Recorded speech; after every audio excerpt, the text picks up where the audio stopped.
My guest tonight is an ARIA Hall of Fame member who has a French knighthood and an Order of Australia medal. Would you please welcome Tina Arena? Hi.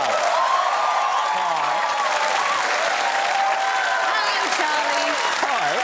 Hi.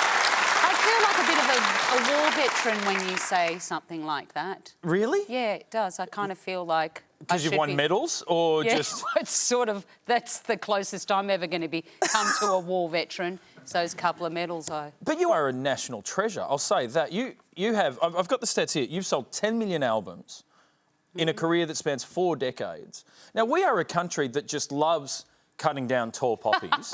How have you maintained a career that long? Did you have to move to France just to get away from it? Perhaps that probably helped, I would say. Now, is there a part of French culture that you would like to bring back to Australia? I always thought camembert singles would have been good. Just very, very nice cheese singles. The foie gras pancakes would be interesting too. But what was it? What was it about France that captivated you? I don't know.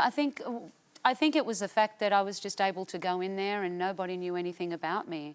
And that was really beautifully refreshing for me because I was just able to do what I wanted to do.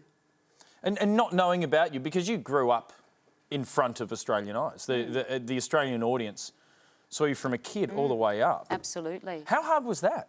Well, I didn't really realise how hard it was at the time because we didn't have social media. So, you know, I wasn't at school and, you know, going on the bus or doing something like that and then finding myself maybe posted on social media by somebody. So our lives were really private.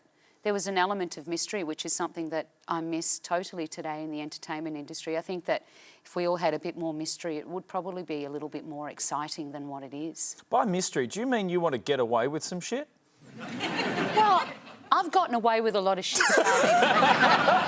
You know, there's a bit more rock and roll in me that people would think. But at the end of the day, I'm happy that that remains my privacy and not anybody else's, because at the end of the day, it's my world and I'll live it the way I want. But the fact that everything is served on a silver platter for everybody today, I just don't know whether that's necessarily a good thing. That's all. Now, you're starring in the musical Evita, which opens in Sydney in September. Correct. I want to ask, is she your favourite partner of a dictator? I've always been an Imelda Marcos guy myself. I don't really see the correlation there. Oh, just... except for... the shoe. A shoe. See, Imelda, Imelda would love those shoes. She would love amazing. Those. They're great. A nice shoe, aren't they? That is an incredible shoe. Thank you. I think so as well. Look. And if you can actually wear them to dust the house as well. Yes. I'll remember that, Charlie. But what is it? So you're playing Eva Peron in Evita. I just think that she's an important female figure and probably more relevant today in 2018 than the period with which she was living and doing what it is that she did. And what she did for women in general was pretty phenomenal. She allowed women to vote. She set up shelters for women that were, you know, that were left and widowed from war or, you know, illegitimate children, and gave them some sort of dignity and hope. There's a lot to be said about that.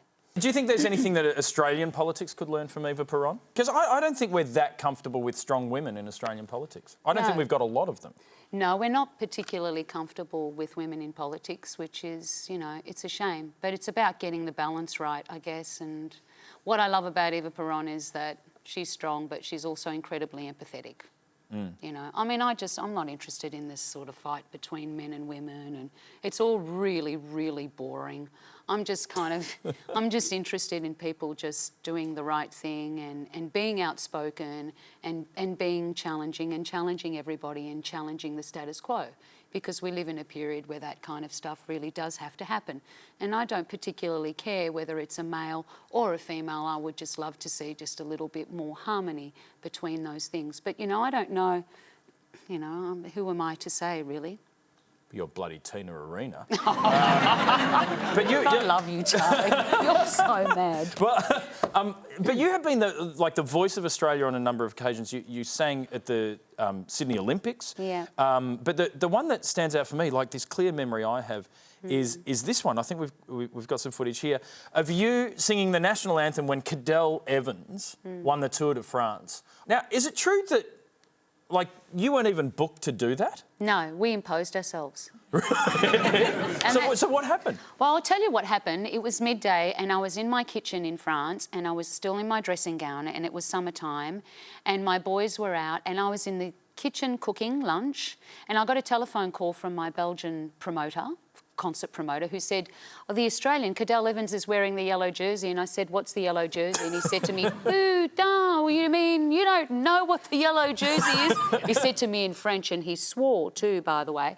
I said, no, I don't know what the yellow jersey is. He goes, right. So he gave me a crash course very quickly on what that was all about. And he said, an Australian's going to win the Tour de France. And I said, are you kidding me? And he goes, nah, not at all.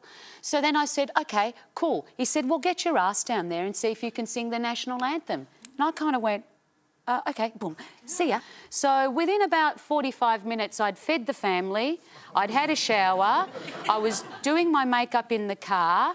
I literally ran upstairs and had about 30 seconds to put a wardrobe together. As you can see, I looked pretty shite, but it didn't really matter because it wasn't about that. I'm more impressed that you just had an Australian flag tank top just in the cupboard. How cool was that? That's Aussie as.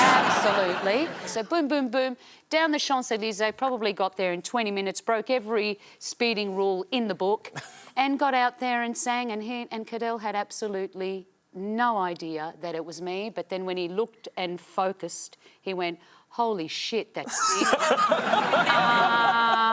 And then started crying. Although at the same time, Cadell could have been crying just because he'd ridden 3,000 kilometres. Poor darling. I don't know if you understand how bad it is, but that's serious business down there. I have no idea what that sort of lower abdominal area would be feeling like after that kind of a ride. That's the most I've ever seen you clean up your language around me. I'll say that. Yeah, that's lower abdominal area. No, but it's true, bless.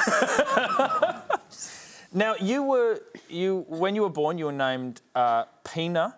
Pina. Yep. Arena, and then you were joining the cast of Young Talent Time, and Johnny Young thought that Pina Arena carried a risk. Yes. Have a look at Johnny Young here explaining it. I was concerned that the kids who were watching the program would call her Penis Arenas, which, so wouldn't have been too kind to Tina.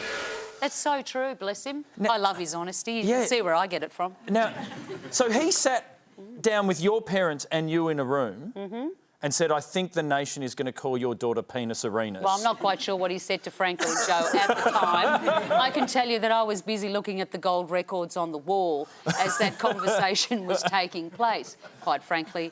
And, no, but he was genuinely concerned and he was right to be concerned, because we did get a bit of a flack at school. Not very much. Did other kids get into it, though? Because that is just, to me, such an unusual experience to be a famous person and at school. Were some people just, like, wanting to be friends with you? You know, that kind of showbiz love? That genuine love. That genuine showbiz, I like you. Look, we were bullied, of course we were bullied. But I think we kind of dealt with it pretty easily because, again, we didn't have all those extra layers. Social media is really crippling for this generation. And perhaps in the next 5 or 10 years, when they zoom out a little bit, they'll understand all of that. But we didn't grow up with that. So for me, it was fine. A bit of bullying came, it was par for the course. Probably made me stronger. I think I was disappointed the day that I was bullied and one girl said to me, come and meet me after school, because she wanted to bash me up. I was like, sure. So I went there and I stayed there after school and the woman didn't even rock up. I was like, well, where the bloody hell is... and if she's watching today, Gina, why on earth did you not rock up that time when you said you wanted to punch me up? Yeah, Gina. I'll tell you what, Gina, out the back of the ABC in half an hour. How about that? Because I reckon Tina will wipe the floor with you, Gina. Tina versus Gina, that's... I was disappointed, Charlie. A promoter worth their salt could make a lot of money off that. I tell you, I was so disappointed. I really was. Just, I get the feeling you like a fight. Well, no, I'm not. Look, I don't really genuinely like confrontation. I'm quite a softie. I know people think that I would easily pick a fight. However, I wouldn't push me too far these days. Now, when you were inducted into the ARIA Hall of Fame, Yes. You gave a very powerful speech about ageism in the industry. What do you think is harder in the music industry, being a woman or being 50? I think it's both. I just think that it's an industry that could do with some really very serious gardening and weeding and tidying up, like most industries really. There's such an incredible level of inequality, corporation that really needs to be really seriously reviewed. I would probably incite that something like a banking royal commission happens in the music business and we just clean it out a bit. A fish stinks from the head down. If it's not great at the top, there's certainly not going to filter out through the bottom of it. So there's quite a bit of work to do in that industry, absolutely. Well, every single barrier that anyone's put in front of you, you have blasted through. It's been joyous having you on the show. Thank you so much, Thanks, Tina. Charlie. Avita opens in Sydney in September. Would you please thank Tina Arena?